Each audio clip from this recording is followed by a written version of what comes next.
Hello good morning दोस्तों। आ रही है मेरी आवाज आप लोगों को? एक बार जल्दी से बता दीजिएगा फटाफट से कि आवाज आ रही है कि नहीं आ रही है। ठीक है, उसके बाद आज की चीजों को जो है शुरू करेंगे हम।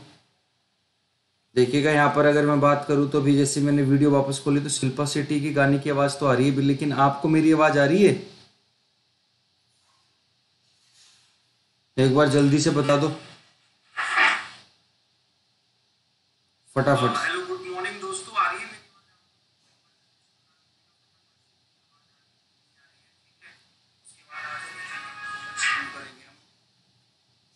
चलिए,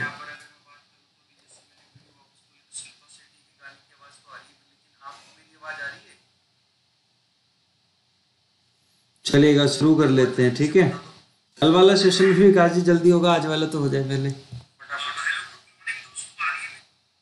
ठीक है, चलो आ रही है। तो क्या कहते हैं यहाँ पर अगर मैं बात करूंगा तो देखिएगा जो भी क्या कहते हैं आप लोगों की चीजें हैं जिनके बारे में हम बात करेंगे। तो यहाँ पर आप लोगों का 17 अगस्त है और 17 अगस्त से जुड़ी जितनी भी करंट अफेयर है उसको हम यहाँ पर पढ़ने वाले हैं। ठीक है, उसके बाद क्या काम करेंगे कि जो हमारी आज की स्टैटिक जीके की क्लास है, तो स्टैटिक जीके वाली क्लास जो होगी वो आपकी 7:15 बजे होगी, अगर साउंड सही रहती है तो। अगर साउंड सही नहीं रहती तो फिर आपकी जो है क्लास बाद में होगी, जैसे कि आप सभी को मालूम है। उसके बाद अगर मैं बात करूंगा तो देखिएगा आज का क्या है, इसके अंदर ये सिलेक्शन वीक है। इसमें जो हमारे 10 लकी बायर होंगे उनको एक कॉम्बो टेस्ट पैक मिलेगा डेली। ठीक है, मतलब डेली 10 लकी बायर्स को क्या मिलेगा, एक कॉम्बो टेस्ट पैक मिलेगा, डेली बेसिस पर मिलेगा। और अभी जो आप लोगों का डिस्काउंट है वो कितना 32% का है। आगे चलते फटाफट से, ये एसएससी का बैच है जो कि आपका 24 अगस्त से स्टार्ट हो रहा है। इसकी जानकारी भी कुछ बच्चे मांग रहे थे तो मैं आपको बता दूं, ये 24 अगस्त से आप लोगों का स्टार्ट होगा। कोड होगा Y177 जो आपको यूज करना है, और महापैक के लिए भी आपका सेम कोड आपका अप्लाई होगा, चलेगा। ठीक है, कोयल जैसी मधुर, ओके बहुत बढ़िया शानदार, फिर तो अच्छी बात है। उसके बाद आगे की बात करेंगे तो ये एनटीपीसी का बैच है जो कि ये भी आपका 24 अगस्त को स्टार्ट होने वाला है, और इसके लिए भी कोड क्या है आपका Y177 है। उसके बाद आज का जो सेशन है उसको शुरू कर लेते हैं, और आज के सेशन की जो इंपॉर्टेंट, हाँ जी, जो दिल्ली पुलिस है आप लोगों का या कोई भी आप लोगों का, उन सभी के लिए क्या है कि आपकी क्लास जो है काफी यूजफुल होने वाली है। चाहे कोई भी आप लोगों का एग्जाम है, जैसे कि अगर मैं बात करूं तो यूपीएसआई हो गया 9000, या फिर दिल्ली पुलिस हो गया, या कोई भी कांस्टेबल का एग्जाम है, एसएससी बैंक, सभी के लिए आपका इंपॉर्टेंट है। अब देखिएगा ध्यान से, विजेता वो नहीं बनते जो कभी असफल ना हुए, बल्कि वो बनते हैं जो कभी हार नहीं मानते। मतलब जो अगर मैं बात करूंगा यहाँ पर, तो सक्सेस फेलियर तो आप लोगों की जो है वो चली रहती है, लेकिन अगर यहां पर हम बात करेंगे किस चीज की, कि लगातार लगे रहने से, रेगुलर कौन कितना है उस चीज को लेकर के, तो कोई भी मतलब जैसे आपका गोल है, टारगेट है, आप उसको लेकर के लिए रेगुलर कितने हो, वो चीजें मायने रखती है। आपकी विल पावर, आपकी डेडिकेशन जो है वो मायने रखती है। तो चलिएगा आगे बढ़ते हैं। होप्स आप ये छोटी लाइनें लेकिन बहुत महत्वपूर्ण चीजें आप लोग समझ गए होंगे। ठीक है, और अगर मैं बात करूंगा तो यहाँ पर बिल्कुल क्लियर है सारी चीजें। हाँ जी, कंप्यूटर की क्लास भी आपकी आज होगी, ध्यान रखिएगा 4:30 बजे। यहां पर बात करेंगे सबसे पहले स्पेनिश फॉर्मूला 1 ग्रैंड प्रिक्स के विनर का। तो कल ही 16 अगस्त थी, और 16 अगस्त को आप लोगों की ये जो फॉर्मूला 1 रेसिंग है ये कंडक्ट हुई थी। तो यहाँ पर 2-3 चीजें मैं आप लोगों को समझा दूंगा। जो हमारी कार रेसिंग होती है ना, उसको हम बोलते हैं फॉर्मूला 1 ग्रैंड प्रिक्स। तो ये अलग अलग कंट्री की होती है। अभी अगर हम स्पेन की बात करें तो स्पेनिश फॉर्मूला 1 ग्रैंड प्रिक्स का विनर जो आप लोगों के बने हैं उनका नाम है लुइस हैमिल्टन। अच्छा, अभी तक सिर्फ 2020 में कितनी हो गई है, क्योंकि एक एग्जाम में क्वेश्चन बनता ही बनता है। तो अभी तक हमारी जो 2020 की हम बात करेंगे, टोटल मिलाकर के 6 हमारी ग्रैंड प्रिक्स हो गई हैं। और 6 ग्रैंड प्रिक्स में कौन सी किसने जीती है, आइएगा उस चीज को हम एक बार देख लेते हैं फटाफट से। सबसे पहले आप लोगों की हुई थी ऑस्ट्रियन ग्रैंड प्रिक्स 2020-2020। इसको किसने जीता था, बल्टारी बोटास ने, याद रखेंगे। उसके बाद जो स्टाइरिन ग्रैंड प्रिक्स थी आप लोगों की, वो जीती थी लुइस हैमिल्टन ने। और जो बल्टारी बोटास है वो मर्सिडीज कार के ड्राइवर है, मर्सिडीज उनकी टीम है, और फिनलैंड उनकी कंट्री है। समटाइम्स आपसे क्वेश्चन पूछा जाएगा कि वल्टारी बोटास कौन सी कंट्री से रिलेट करते हैं, तो आंसर आ जाएगा फिनलैंड, याद रखिएगा, जिसकी कैपिटल हेलेंसिंकी है। ठीक है, और मर्सिडीज इनकी जो है वो कार है। उसके बाद अगर मैं स्टाइरिन की बात करूंगा तो इसके विजेता कौन थे, लुइस हैमिल्टन, जो कि वो भी मर्सिडीज टीम के हैं। और आंसर क्या बनेगा उनका, ग्रेट ब्रिटेन, अगर कंट्री का नाम पूछा जाएगा तो। हंगरियन की बात करेंगे तो वो भी लुइस हैमिल्टन है, ब्रिटिश की बात करेंगे तो वो भी लुइस हैमिल्टन है, और स्पेनिश की बात करेंगे तो वो भी लुइस हैमिल्टन है। मतलब अगर 6 में से 4 की बात करेंगे तो 6 में से 4 तो आप लोगों की लुइस हैमिल्टन है, लेकिन यहां पर हम आ जाएगा ऑस्ट्रियन, और जो 70th एनिवर्सरी ग्रैंड प्रिक्स है इसको जीता था मैक्स वर्स्टैपन ने। ये चीज आप लोगों को क्या रखनी है, याद रखनी है। इसमें कोई डाउट, कैसा भी डाउट है तो आप लोग मुझे यहां पर बता देंगे। जो आपकी ये 6 की 6 हैं, एक नया क्वेश्चन आपके एग्जाम में बनेगा तो इनको जो जितनी भी मतलब होती चली जाएंगी मैं इस लिस्ट में ऐड ऑन करता चला जाऊंगा, ताकि हम पीछे वाली चीजों को भी रिवाइज करते चलें और नेक्स्ट वाली जो है हम यहाँ पर पढ़ते चलेंगे। तो क्लियर हो गई होंगी। फिनलैंड की पीएम का नाम मुझे बता दीजिएगा फटाफट से। उसके बाद देखिएगा प्राइम मिनिस्टर नरेंद्र मोदी जी ने नेशनल डिजिटल हेल्थ मिशन को क्या किया है, स्टार्ट किया है। नेशनल डिजिटल हेल्थ मिशन को लॉन्च किया था 74th इंडिपेंडेंस डे पर। तो जो हमारा 74th इंडिपेंडेंस डे था उस पर नरेंद्र मोदी जी ने क्या किया था, आप लोगों का राष्ट्रीय डिजिटल स्वास्थ्य मिशन की शुरुआत की। अब ये तो आप लोगों को पता लग गया। तो क्वेश्चन यहां से क्या बनेगा कि 74वें स्वतंत्रता दिवस पर आप लोगों का नेशनल डिजिटल हेल्थ मिशन की शुरुआत किसने की, प्राइम मिनिस्टर नरेंद्र मोदी ने की। कौन से हमारे इंडिपेंडेंस डे पर की, 74th पर की, 15 अगस्त को, याद रखेंगे। अब नेशनल डिजिटल हेल्थ मिशन के अंदर क्या क्या होगा, क्या चीजें होंगी, तो एक जो अभी तक बेसिकली अभी तक इसको लॉन्च किया है, अभी तक इसके बारे में जो चीजें हैं वो आगे आएंगी, लेकिन जो थोड़ी बेसिक चीजें इसकी किस तरह से इसको इंप्लीमेंट किया जाएगा उसको हम एक बार पढ़ लेते हैं। राष्ट्रीय डिजिटल स्वास्थ्य मिशन या नेशनल डिजिटल हेल्थ मिशन जो है वो आयुष्मान भारत प्रधानमंत्री जन आरोग्य योजना के अंतर्गत आएगा।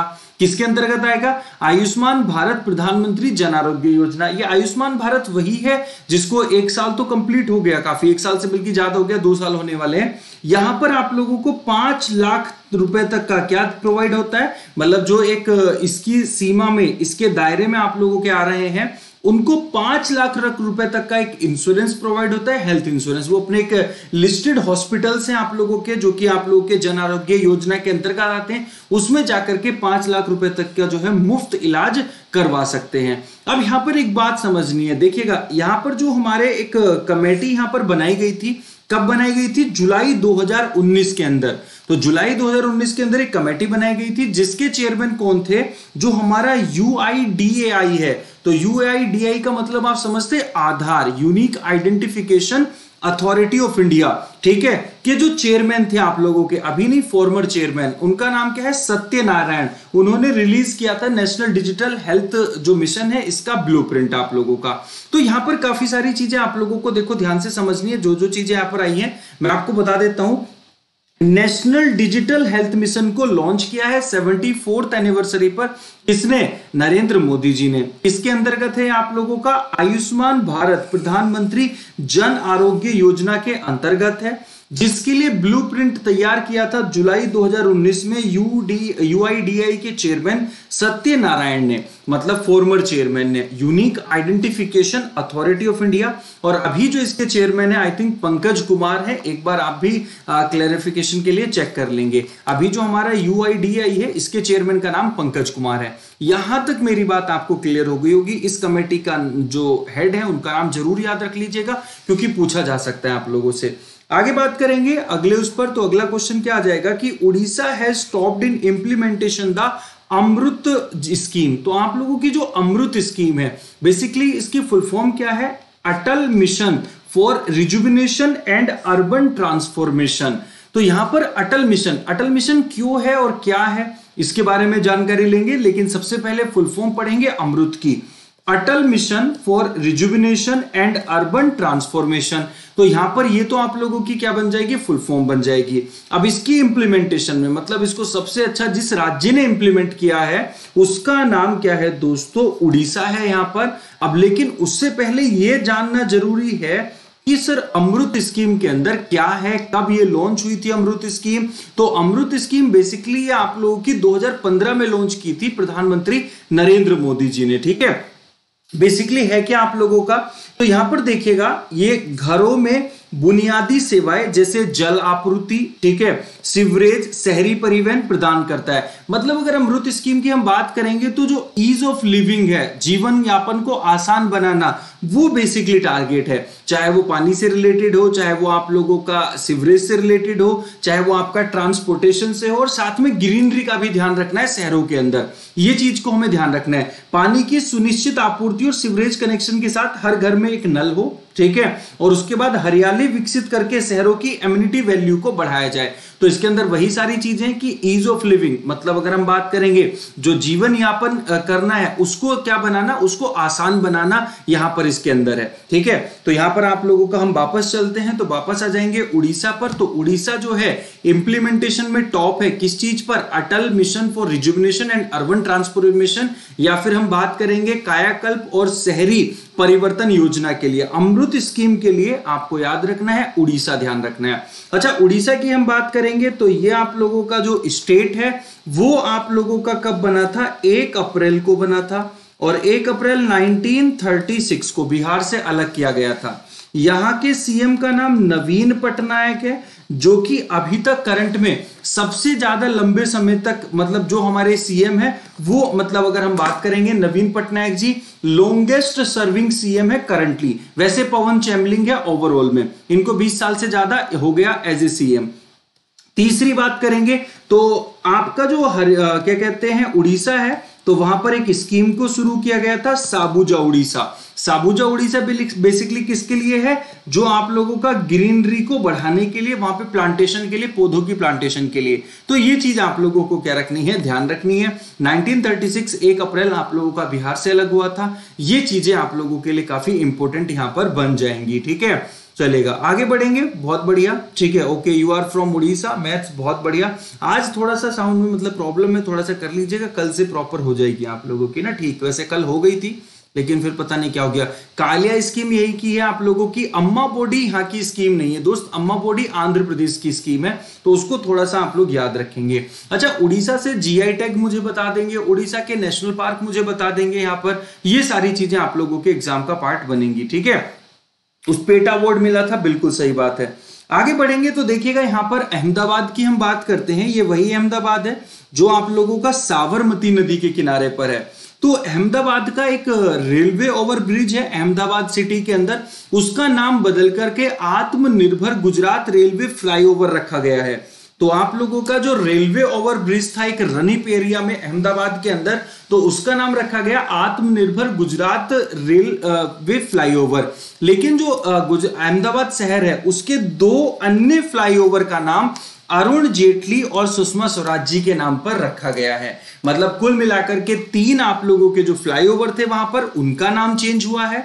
एक फ्लाईओवर जो कि रेलवे ओवरब्रिज था आप लोगों का, तो उसका क्या नाम रखा गया है, आत्मनिर्भर गुजरात रेलवे फ्लाईओवर, और बाकी जो 2 फ्लाईओवर थे उनका नाम रखा गया है अरुण जेटली जी के नाम पर और सुषमा स्वराज जी के नाम पर। ये चीज आपको याद रखेंगे। तो पूछा जाएगा किस शहर के अंदर आपके 2 जो फ्लाईओवर थे उनका नाम अरुण जेटली या सुषमा स्वराज जी के ऊपर रखा गया है, या पूछेंगे कि वो अहमदाबाद के अंदर जो 2 फ्लाईओवर का नाम रखा गया है वो किसके नाम पर रखा गया है, अरुण जेटली सुषमा स्वराज, अटल बिहारी वाजपेयी सुषमा स्वराज, या फिर अटल बिहारी वाजपेयी अरुण जेटली, या फिर लालजी दास टंडन अटल बिहारी वाजपेयी। तो इस तरह से 2 ऑप्शन आपके उसमें दे रखे होंगे, तो 2 ऑप्शन कौन से निकल करके आ जाएंगे, सुषमा स्वराज जी और अरुण जेटली। अब यहाँ पर 2-3 चीजें और आप लोगों के सामने निकल करके आएंगी।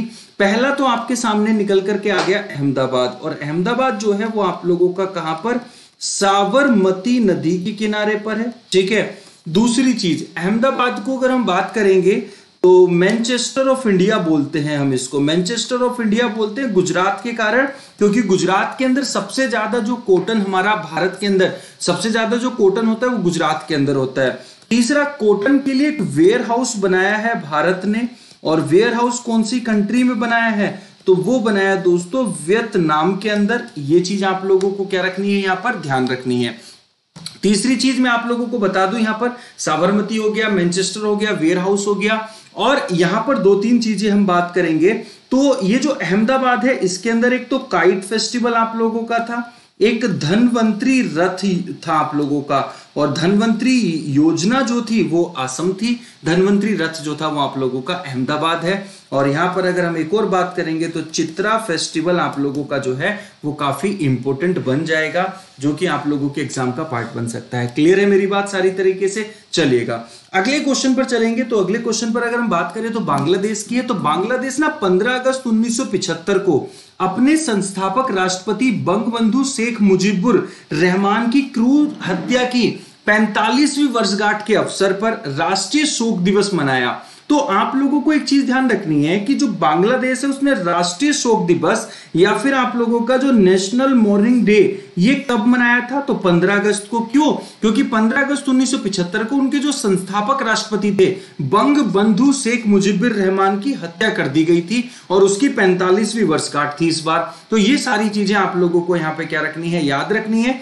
कि नेशनल मॉर्निंग डे 15 अगस्त को कौन से देश ने मनाया है? तो आंसर आ जाएगा आप लोगों का बांग्लादेश है। राष्ट्रीय शोक दिवस 15 अगस्त को किसने मनाया है? तो ये मनाया है बांग्लादेश ने। क्यों? क्योंकि उनके जो संस्थापक थे उनकी हत्या कर दी गई थी।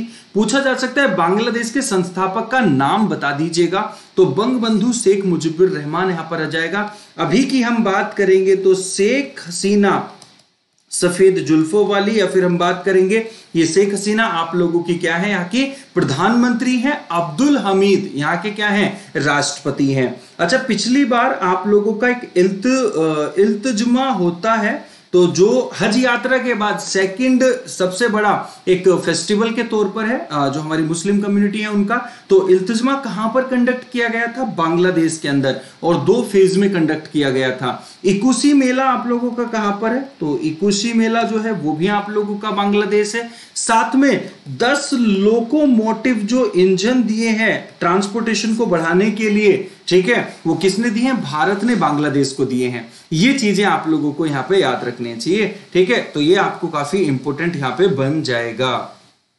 बहुत बढ़िया, ठीक है। और 4096 देवेंद्र सिंह बिल्कुल सही बात कर रहे हैं आप लोग। भारत के साथ जो सबसे बड़ी बॉर्डर शेयर करता है वो हमारा कौन करता है? बांग्लादेश करता है, और ये भी हमें याद रखनी है यहाँ पर।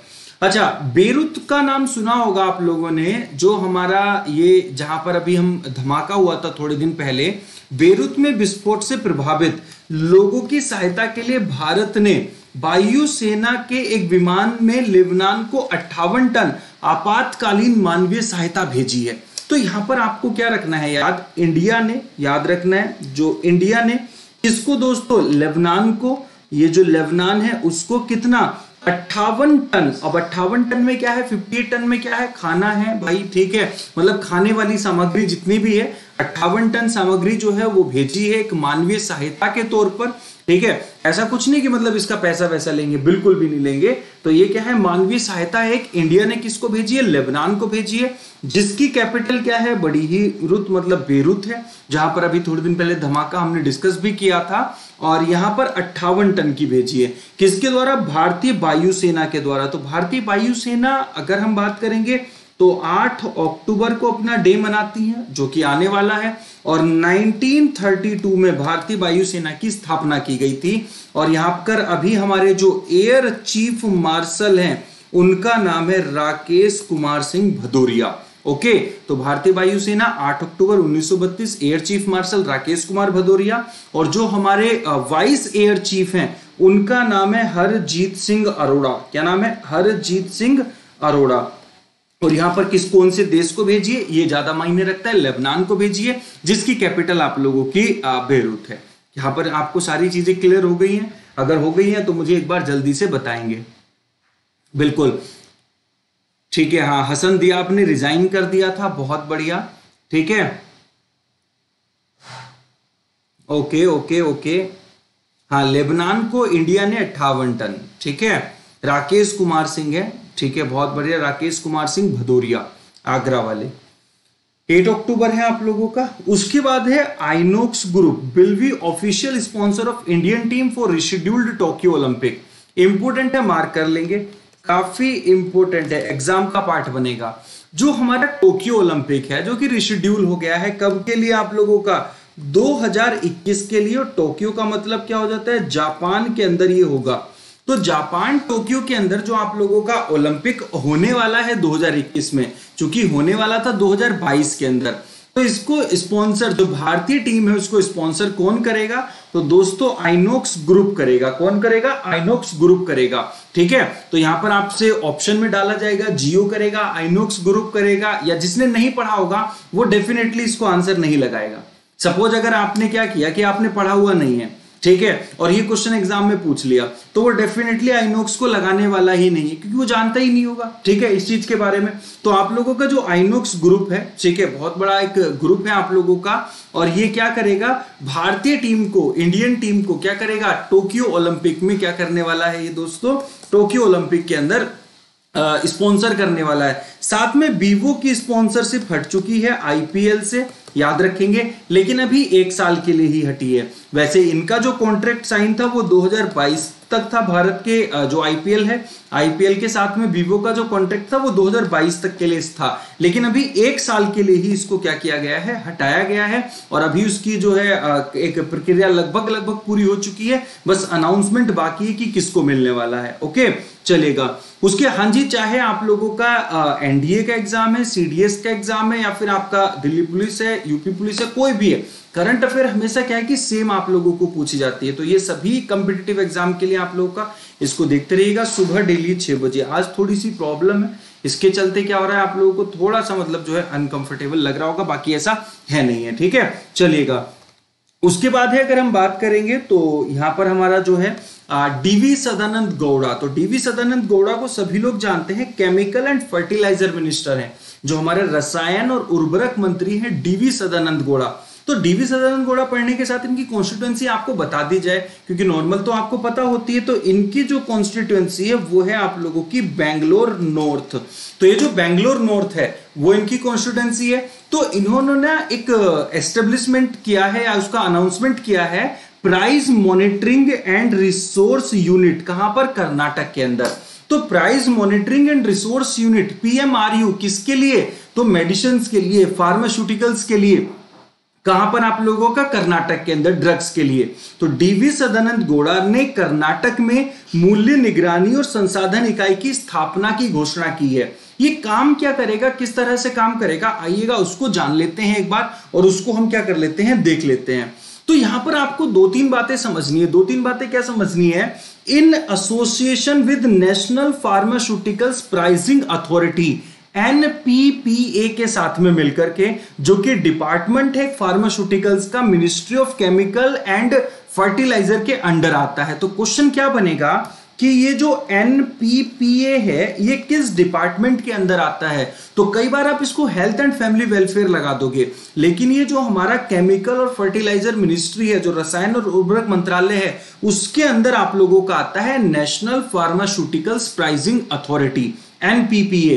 तो दोनों के दोनों मिलकर के, और साथ में मिल जाएगा जो कर्नाटक का ड्रग कंट्रोल डिपार्टमेंट है।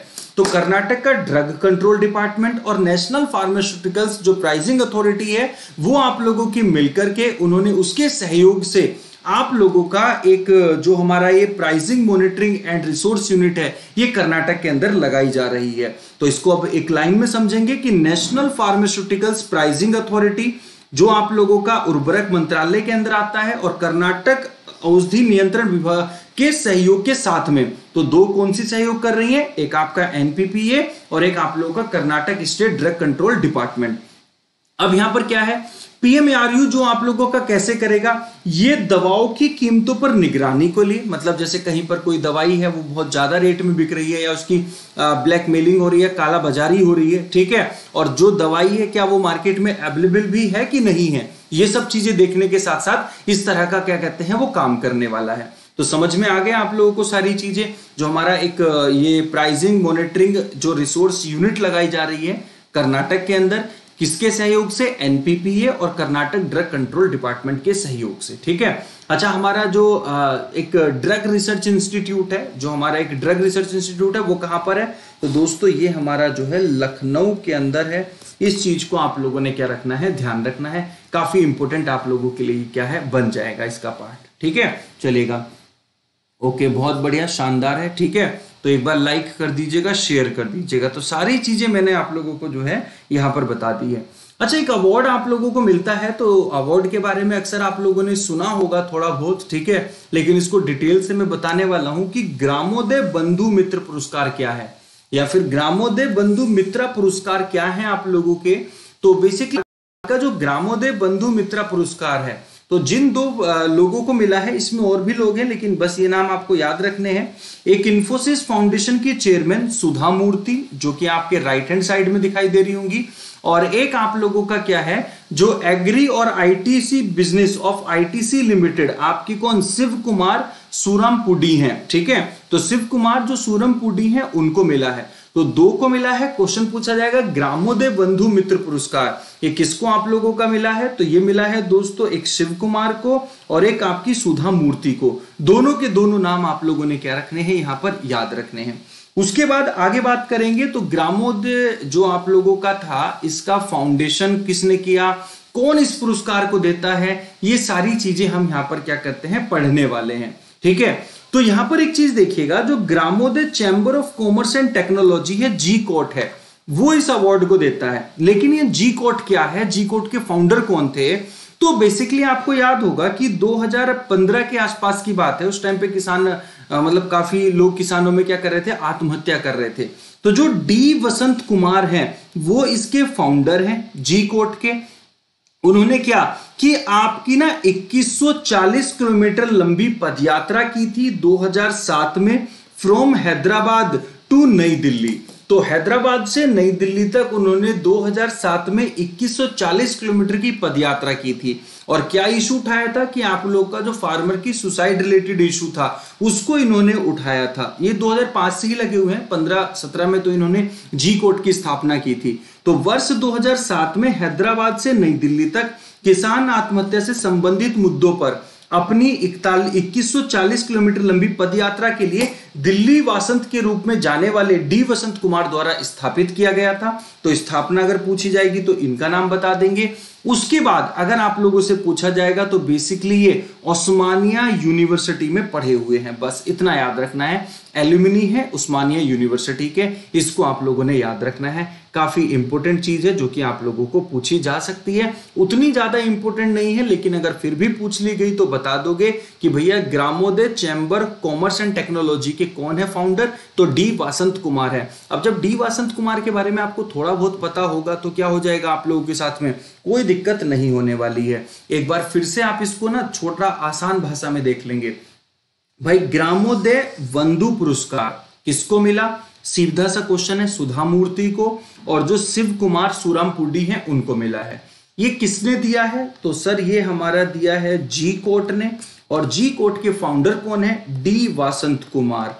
बस याद तो इतना रखना है। लेकिन इसके पीछे क्या चल रहा था कि डी वासंत कुमार कौन थे आप लोगों के, या फिर अगर मैं बात करूंगा आप लोगों से कि वो कहां से पढ़े हुए थे, उस्मानिया यूनिवर्सिटी से, तो वो चीजें आप लोगों को यहाँ पे याद रखनी है बस, ताकि पूछी जा सकती हैं। अब इसी के साथ में अगर हम बात करेंगे आप लोगों की, तो गुआना है आप लोगों का, और गुआना की जो कैपिटल है वो आप लोगों की क्या है, जॉर्ज टाउन है, और डॉलर यहाँ की करेंसी है। जैसे कि मैं अक्सर आप लोगों को बीच बीच में रिवाइज कराता हूं। अब यहाँ के जो पीएम बने हैं उनका नाम है मार्क फिलिप्स है।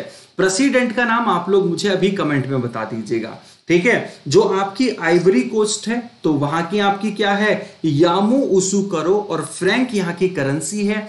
आइवरी कोस्ट के जो प्रधानमंत्री हैं उनका नाम मुझे जल्दी से बता दीजिएगा कि हमद बाकोयोब है। क्या नाम है, हमद बाकोयोब है, ठीक है। तुनिशिया की तुनिस है, और दिनार यहाँ की क्या है, करेंसी है, और तुनिशिया के कौन है, हिचमे मिचीची, ओके। और गैबोन की पहली महिला जो आपकी प्राइम मिनिस्टर है उनका नाम बताएंगे। ये आप लोगों की अगर मैं बात करूंगा आप लोगों से, तो लिबरविले और फ्रैंक यहाँ की क्या है, करेंसी है। तो गैबोन की कौन है आप लोगों की, जल्दी से मुझे बता देंगे, रोपांडा। तो पूरा नाम एक बार बताएंगे जल्दी से, ठीक है।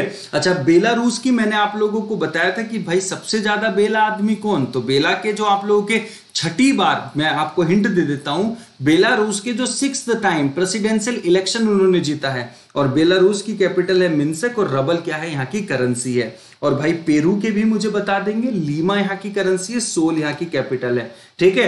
3 अक्षर का इनका नाम है, जो आपके मतलब 3 वर्ड में इनका नाम है। पेरू का हिंट बता दिया। और आप लोगों को जो है मोर्टिनिया, तो मोर्टिनिया की क्या है, नोकायो कुट आप लोगों की, और मोर्टिन या उंगिया यहाँ क्या है यहाँ की दोस्तों, ये यहाँ की करेंसी है। इस चीज को थोड़ा सा याद रखेंगे, ठीक है। आवाज क्लियर आ रही है? अलेक्जेंडर पूरा बताएंगे। अलेक्जेंडर यहां पर किस कंपटीशन की, सभी कंपटीशन की तैयारी होती है भाई, किसी भी कंपटीशन की कर लो आप यहाँ पे, ठीक है, चलेगा।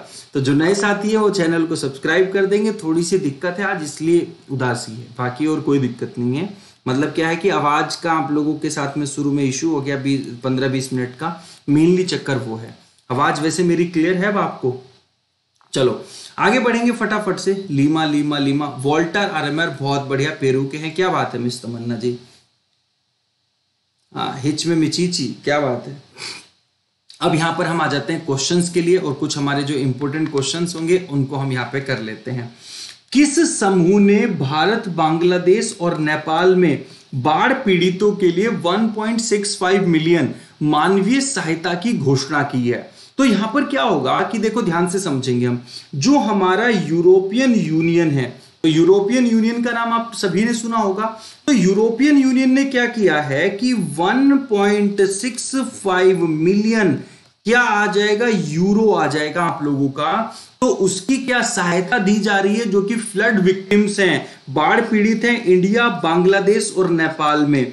तो इंडिया, बांग्लादेश और नेपाल के अंदर जो भी बाढ़ पीड़ित हैं उनको हमारा जो यूरोपियन यूनियन है वो क्या कर रहा है, 1.65 मिलियन यूरो की क्या दे रहा है, एक सहायता प्रदान कर रहा है। और यहां पर आपसे पूछा जाएगा कि यूरोपियन यूनियन का मुख्यालय कहां पर है, तो आप लोग क्या कर देंगे, ब्रुसेल्स के अंदर है। और यूरोपियन यूनियन के जो मेंबर हैं वो आप लोगों के कितने हैं, 27 है। और जो ब्रिटेन इससे लास्ट मेंबर जो है आप लोगों का एग्जिट हुआ था, वो हुआ था आप लोगों का 31 जनवरी, कब हुआ था, 31 जनवरी 2020 को आप लोगों का, जिसको हम ब्रेक्सिट समझौते के नाम से जानते हैं। तो Brexit Britain exit from European union, that is called Brexit. और उसकी डेट आपसे पूछी जाएगी तो 31 जनवरी 2020। और अभी यूरोपियन यूनियन ने 3 देश, इंडिया, बांग्लादेश, नेपाल को कितना दिया है आपका, 1.65 आप लोगों का मिलियन यूरो दिया है। इंडिया प्रधानमंत्री नरेंद्र मोदी, बांग्लादेश शेख हसीना, और नेपाल जो है केपी शर्मा ओली है, ठीक है। सार्क की हम बात करेंगे तो इसके मेंबर कंट्री हैं 8, और इसका हेडक्वार्टर है आप लोगों का काठमांडू के अंदर। और इसकी जो 8 मेंबर कंट्री हैं वो आप लोगों की कौन कौन सी है, तो उसमें मालदीव है, म्यांमार नहीं है। कई बार आप कुछ गलती कर देते हो, ठीक है, तो इसको थोड़ा सा ध्यान रखेंगे। और लास्ट मेंबर कंट्री जो है इसकी अफगानिस्तान है।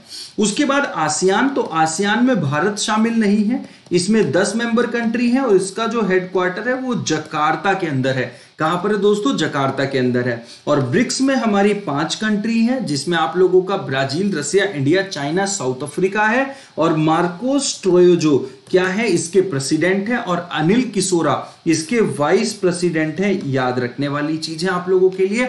और इस बार की जो ब्रिक्स समिट आप लोगों की हुई है वो आप लोगों की कहां पर, रशिया में। और इससे पहले जो हुई थी वो ब्राजील में। नेक्स्ट ईयर इंडिया होस्ट करेगा ब्रिक्स समिट को, ये भी आप लोगों के लिए इंपॉर्टेंट बात है यहां पर, ठीक है, चलिएगा। उसके बाद आगे बढ़ जाएंगे सेकंड क्वेश्चन की तरफ। तो सेकंड क्वेश्चन क्या आ जाएगा कि भारत ने किस वर्ष तक शून्य दुर्घटना मौत होने का लक्ष्य रखा है। मतलब India has targeted to have 0 road accident fatalities by which year. मतलब दुर्घटना के कारण भारत में जो मौतें होंगी वो बिल्कुल खत्म हो जाएंगी, कौन से साल तक। मतलब दुर्घटना के कारण जो मरने वाले लोग हैं भारत में वो 0 हो जाएंगे। मतलब दुर्घटना के कारण कोई भी मृत्यु नहीं होगी, ये ऐसा टारगेट रखा है कब, 2030 तक। तो 2030 आप लोगों का यहां पे क्या बन जाएगा, आंसर बन जाएगा। और 2030 अगर हम बात करेंगे ये टारगेट, इसको अभी अभी किसने डिक्लेयर किया है, नितिन गडकरी साहब ने। और जो नितिन गडकरी हैं वो क्या है, हमारे जो है रोड एंड ट्रांसपोर्ट, सड़क एवं परिवहन मंत्री हैं। आपको क्वेश्चन बताना है कि सबसे बड़ा जो हमारा हाईवे है उसका नाम क्या है, और सबसे छोटा जो हाईवे है उसका नाम क्या है। अब यहां पर 2-3 चीजें याद रख लेंगे। कुछ टारगेट्स हैं हमारे, 2025 तक हमने टीबी को एलिमिनेट करना है। टीबी मतलब ट्यूबरोक्लोसिस, और वर्ल्ड इसको एलिमिनेट करेगा 2030 तक।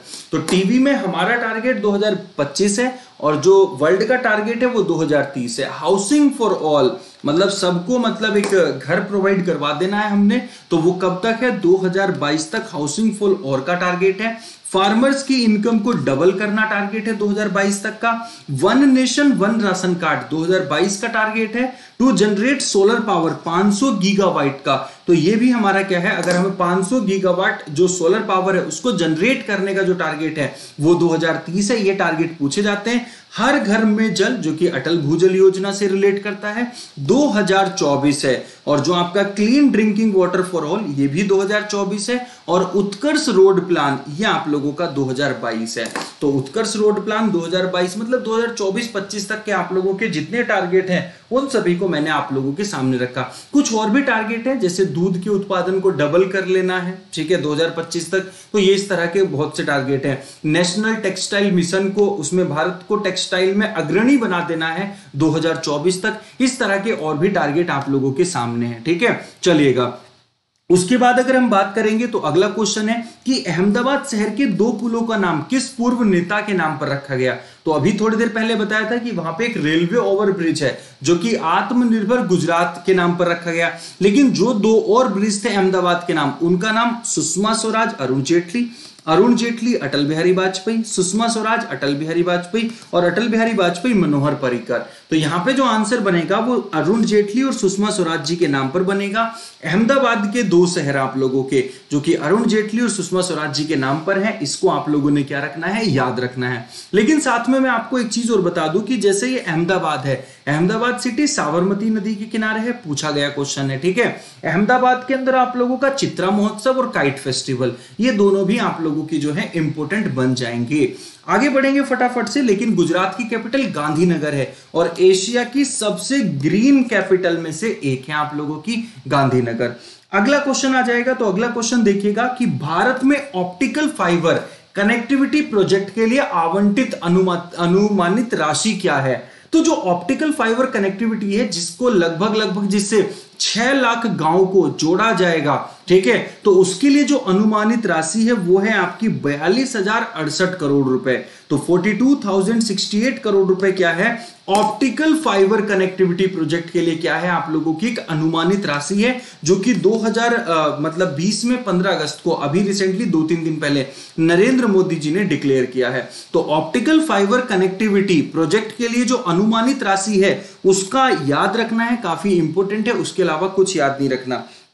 उसके बाद है आप लोगों का, आगामी कितने दिनों में भारत में लगभग 6 लाख गांव को ऑप्टिकल फाइबर कनेक्टिविटी परियोजना के तहत ऑप्टिकल फाइबर से जोड़ा जाएगा। अब इस इंफॉर्मेशन को हम क्या कर लेंगे, कंप्लीट कर लेंगे। तो जो in how many upcoming days nearly 6 lakh villages, मतलब लगभग सभी इसमें विलेज कवर हो जाएंगे in India, will be connected with optical fibre under optical fibre connectivity project.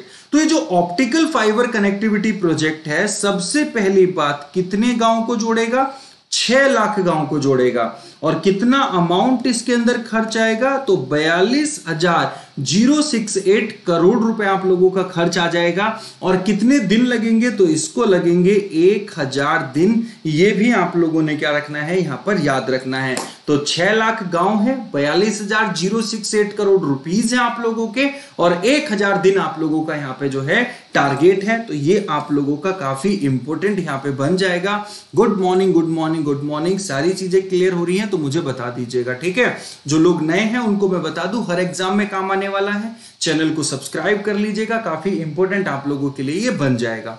आगे पता लग गया, ये तीनों इंफॉर्मेशन पता होनी चाहिए, कुछ भी पूछा जा सकता है। उसके बाद है, which bank has launch Shaurya KGC card for armed forces. तो देखिएगा किस बैंक ने सशस्त्र बलों के लिए शौर्य KGC कार्ड को लॉन्च किया है। तो जो किसान गोल्ड क्रेडिट कार्ड है आप लोगों का, किसान गोल्ड क्रेडिट कार्ड, ये कैसा बनाया गया, जैसा आप लोगों का KCC था। तो किसान जो आप लोगों का क्रेडिट कार्ड है, ये आया था 1998 में, और ये आया था आप लोगों का कब, 2020 के अंदर। तो दोनों चीजें याद रखनी है। और इसको स्पेशली कौन सा बैंक दे रहा है, HDFC बैंक दे रहा है, लेकिन KCC किसी भी बैंक से आप लोगों को मिल जाता है। तो KCC आपका 1998 में किसान गोल्ड क्रेडिट कार्ड किसके लिए है, तो बेसिकली जो आर्म्ड फोर्सेस के अंदर है, सशस्त्र बलों के अंदर है, तो उनको शौर्य KGC मिलता है। HDFC के नए MD और CEO कौन बने हैं आदित्य पुरी की जगह पर, नाम आप बताओगे। आरबीएल बैंक ने सबसे पहला हेल्थ क्रेडिट कार्ड शुरू किया था। तो हेल्थ क्रेडिट कार्ड को सबसे पहले लॉन्च करने वाला था रत्नाकर बैंक लिमिटेड, मुंबई में, जिसका हेडक्वार्टर है। स्टेट बैंक ऑफ इंडिया आप लोगों का विक्टोरिया ऑस्ट्रेलिया के अंदर अपनी सबसे पहली ब्रांच खोलने वाला आप लोगों का क्या है, एक बैंक है। और जो आईसीआईसीआई बैंक है आप लोगों का दोस्तों, आईसीआईसीआई बैंक जो है आप लोगों का, इसने सबसे पहले इंटरनेट बैंकिंग को शुरू किया था, या भारत के अंदर मोबाइल एटीएम को शुरू किया था आईसीसी बैंक ने। ये भी आप लोगों के लिए इंपॉर्टेंट यहां पे बन जाएगा। ऑप्टिकल फाइबर क्या है, यहां पर स्टूडेंट पूछ रहे हैं सर ऑप्टिकल फाइबर क्या है, तो आई थिंक मुझे था कि आपको पता होगा। देखिएगा, जैसे आप लोग क्या करते हैं कि इंटरनेट है आप लोगों का, अगर मैं इंटरनेट की ही बात करूं तो इंटरनेट में आप लोगों का वायर जाता है, वायर, ठीक है। तो जो वायर जाता था उसको हम वायर को पता है क्या बोलते हैं, जैसे डिश वाला तार होता है तो उसको हम ट्विस्टेड पेयर केबल बोलते हैं। क्या बोलते हैं? ट्विस्टेड पेयर केबल, मतलब उसके ऊपर तार तार से होते हैं, अंदर एक केबल जा रही होती है। तो उसमें क्या है कि कनेक्टिविटी इतनी स्ट्रोंग नहीं हो पाती, तो हम क्या लगाएंगे, ऑप्टिकल फाइबर केबल लगाएंगे कनेक्टिविटी के लिए, जो कि जिसके अंदर जो डेटा ट्रांसमिशन होती है, जो डेटा ट्रांसफर होता है ऑप्टिकल फाइबर के अंदर, वो कैसा होता है, थ्रू लाइट होता है, मतलब एक लाइट के माध्यम से होता है। अगर वो वायर बीच में से टूट जाए तो कनेक्शन वहीं पे टूट जाता है आप लोगों का। तो ऑप्टिकल फाइबर क्या है आप लोगों का, लाइट के माध्यम से, थ्रू लाइट, लेजर लाइट के माध्यम से, ठीक है, आप लोगों का क्या होता है, जहां पे डेटा के ट्रांसमिशन को आगे किया जाता है। ये चीज आप लोगों को क्या रखनी है, याद रखनी है। कोई डाउट इसके अंदर हो तो मुझे आप लोग यहां पे बता सकते हैं। चलिएगा आगे बात करेंगे। यहां पर अगला क्वेश्चन आ जाएगा आप लोगों का, एमएस धोनी के साथ किस भारतीय क्रिकेटर ने 15 अगस्त को अंतरराष्ट्रीय क्रिकेट से संन्यास की घोषणा की है। तो जो 15 अगस्त को संन्यास की घोषणा की थी 7:29 आप लोगों का 29 मिनट पर, तो आप लोगों का किसने की थी, महेंद्र सिंह धोनी ने, और उनके बाद किसने की थी, सुरेश रैना ने। महेंद्र सिंह धोनी इकलौते ऐसे बैट्समैन है, या इकलौते ऐसे कैप्टन है, बैट्समैन ही कैप्टन है, जिन्होंने आईसीसी फॉर्मेट की तीनों ट्रॉफी दिलाई है।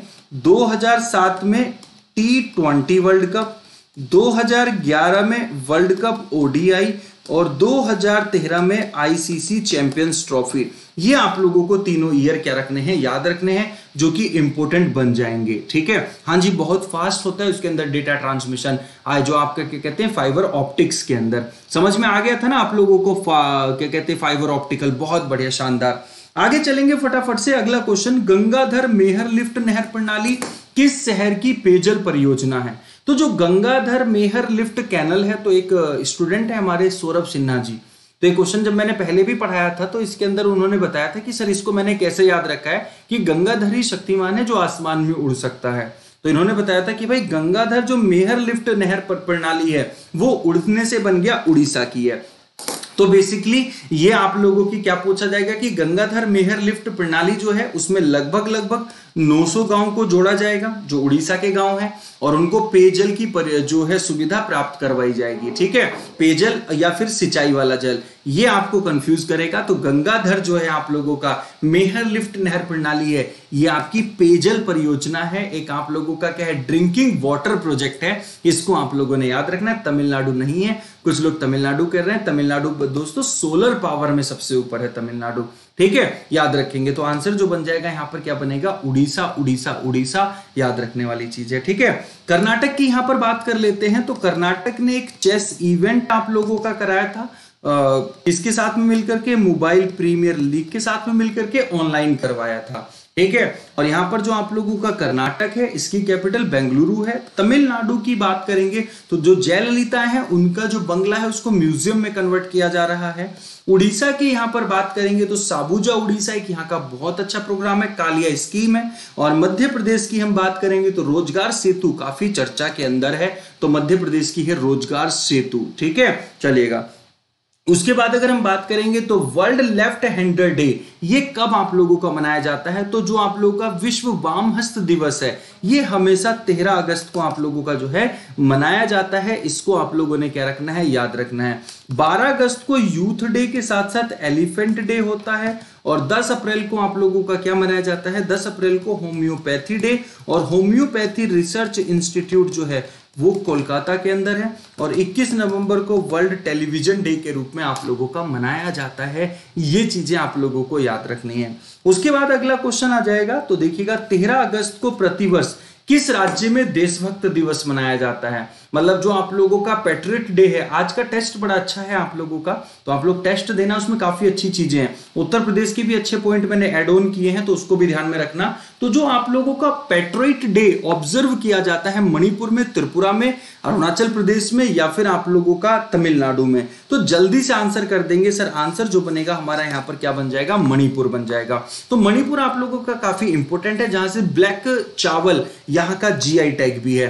त्रिपुरा में 61 साल पुरानी तितली की प्रजाति को खोजा गया है, और जो अरुणाचल प्रदेश है वहां पे बिट वाइपर एक स्नेक की प्रजाति है जिसको खोजा गया था। और तमिलनाडु की हम यहाँ पर बात करेंगे, आपकी जो कुदानकुलम न्यूक्लियर पावर प्लांट है, या फिर आपका जो एक कलपक्कम है, दोनों के दोनों हमारे कहां पर? तमिलनाडु के अंदर है। Gulf of Mannar national park यहीं पर आपको देखने को मिलता है। ओके, आगे बात करेंगे तो फॉर्मर इंडियन जो टेस्ट मतलब इंडियन टीम स्कीपर थे महेंद्र सिंह धोनी, सुरेश रैना ने संन्यास ले लिया। हम पढ़ चुके हैं एमसीक्यू के फॉर्मेट में।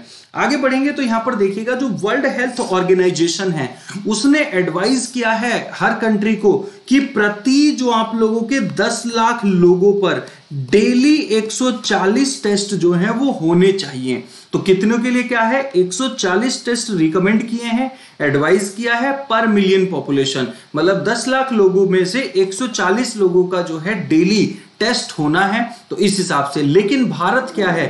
भारत का जो डेटा है वो लगभग 603 लोग, जो 10 लाख पर मतलब प्रति 1 मिलियन या प्रति 10 लाख भारत लोग है, लगभग 603 आप लोगों के लोगों का टेस्ट कर रहा है। और ये ऐसा कहा है किसने? Ministry of health and family welfare ने। और भारत का जो एक तरीके से क्या कहते हैं, जो क्या कहते हैं रिकवरी रेट है वो 71% से ऊपर पहुंच चुका है, या 18 लाख से ज्यादा लोग जो है वो भारत में रिकवर हो चुके हैं।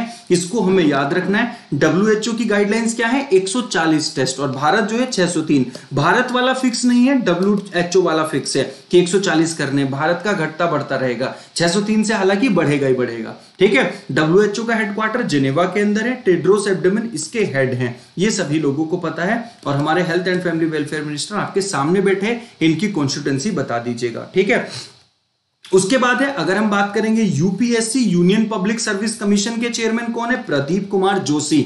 आर्टिकल बता दीजिएगा। हृदय प्रसाद कौन है? तो ये हमारे जो पीएनबी हाउसिंग फाइनेंस है उसके क्या है? एमडी और सीईओ हैं। गिरीश चंद मुर्मू हमारे 14वें नंबर के कंट्रोलर ऑडिटर जनरल है, नियंत्रक महालेखा परीक्षक हैं। मनोज सिन्हा दूसरे नंबर के लेफ्टिनेंट गवर्नर हैं जम्मू कश्मीर के।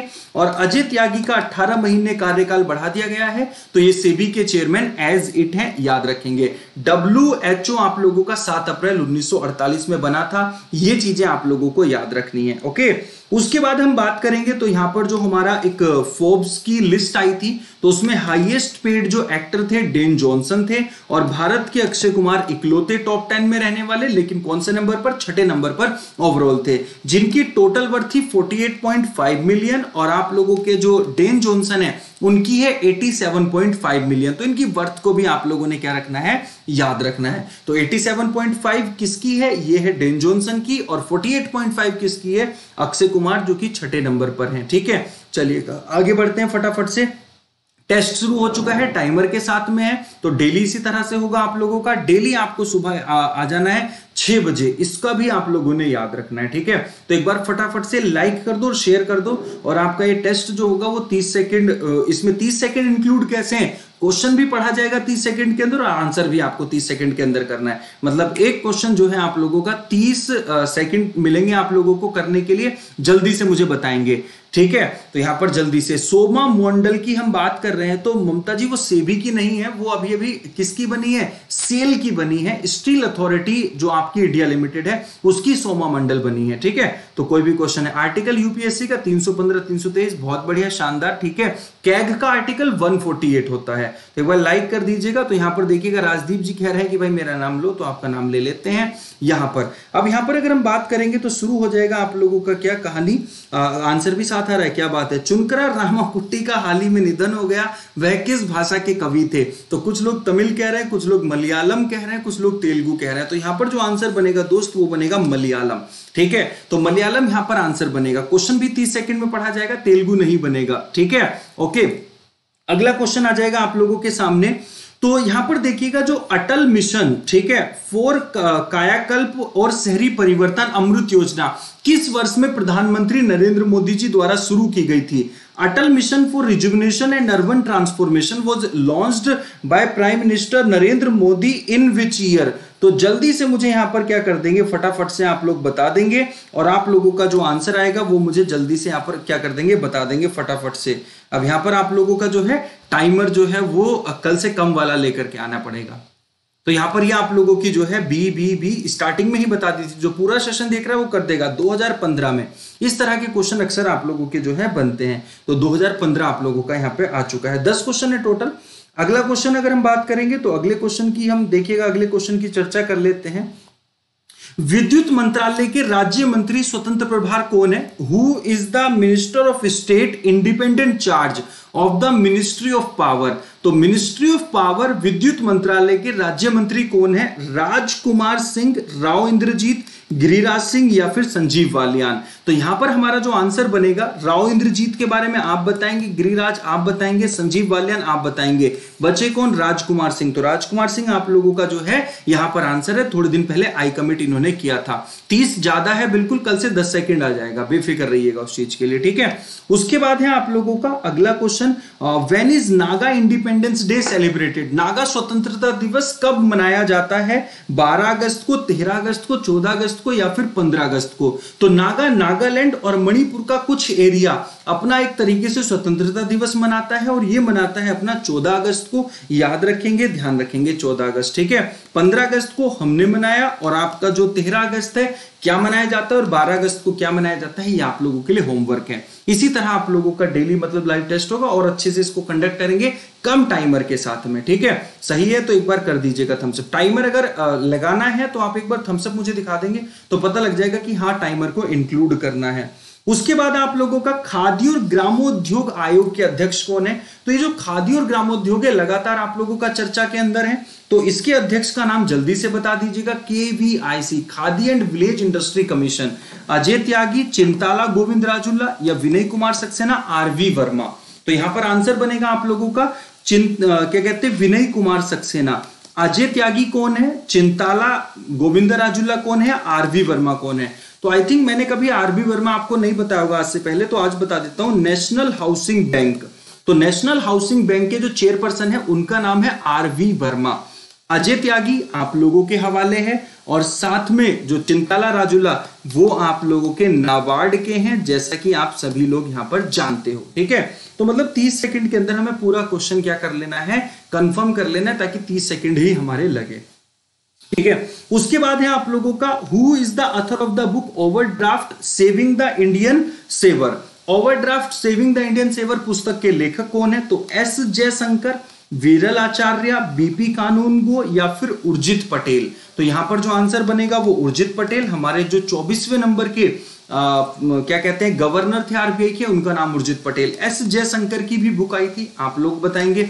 विरल आचार्य की भी बुक आई थी, आप बताएंगे। और BP कानूनगो जो है हमारे दोस्तों अभी हमारे क्या है, एक तरीके से डिप्टी गवर्नर भी हैं हमारे कहां, RBI के अंदर। तो ये चीज आप लोगों को डिस्कस करनी है। आंसर बन जाएगा D उर्जित पटेल। चलिएगा, ठीक है। उसके बाद आप लोगों का बन जाएगा Indira Gandhi zoological park is located in which state? तो इंदिरा गांधी जो प्राणी उद्यान है वह किस राज्य में स्थित है? छत्तीसगढ़, महाराष्ट्र, पंजाब या फिर आंध्र प्रदेश? तो इंदिरा गांधी जूलॉजिकल पार्क आप लोगों का आंध्र प्रदेश के अंदर है, ये भी आप लोगों को याद रखने हैं। हरीके वेटलैंड पंजाब के अंदर है।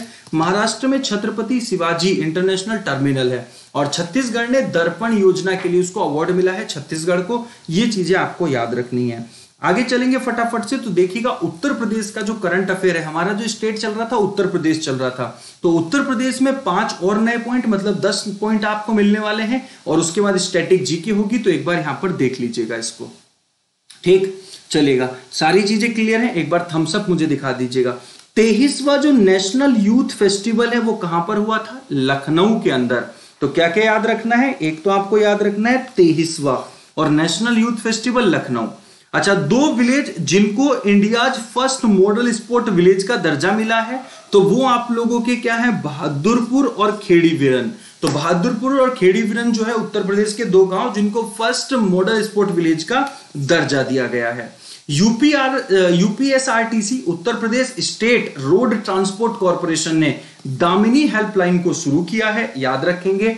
और जो उत्तर प्रदेश गवर्नमेंट है उसने क्या किया है, 121 एकड़ जो जू है आप लोगों का, वो अशफाक उल्ला खान के नाम पर क्या करने जा रहे हैं, ओपन करने जा रहे हैं, बनाने जा रहे हैं। 121 एकड़ अशफाक उल्ला खान के नाम पर, याद रखेंगे, ठीक है। और उत्तर प्रदेश में मुख्यमंत्री कृषक दुर्घटना कल्याण योजना है, जो कि आप लोगों की दोस्तों 5 लाख रुपए दिए जाएंगे स्टेट फार्मर को दुर्घटना होने पर।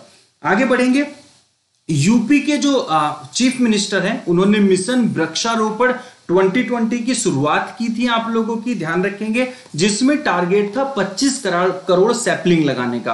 पिछली बार 22.5 करोड़ यूपी का ही टारगेट था, तो उन्होंने ही तोड़ा, तो 25 करोड़ सैपलिंग्स आप लोगों के लगाने थे। आईआईटी कानपुर डेवलप कर रहा है शुद्ध, तो मतलब जो शुद्ध है वो क्या है आप लोगों की, अल्ट्रावायलेट सैनिटाइजिंग डिवाइस है, जो कि आपके आसपास की चीज को, जहां पर भी, जैसे आप रूम के अंदर है, क्लास के अंदर है, तो उनको क्या कर देगा, सैनिटाइज कर देगा, उनको शुद्ध कर देगा। तो शुद्ध जो है वो किसने, आईआईटी कानपुर ने।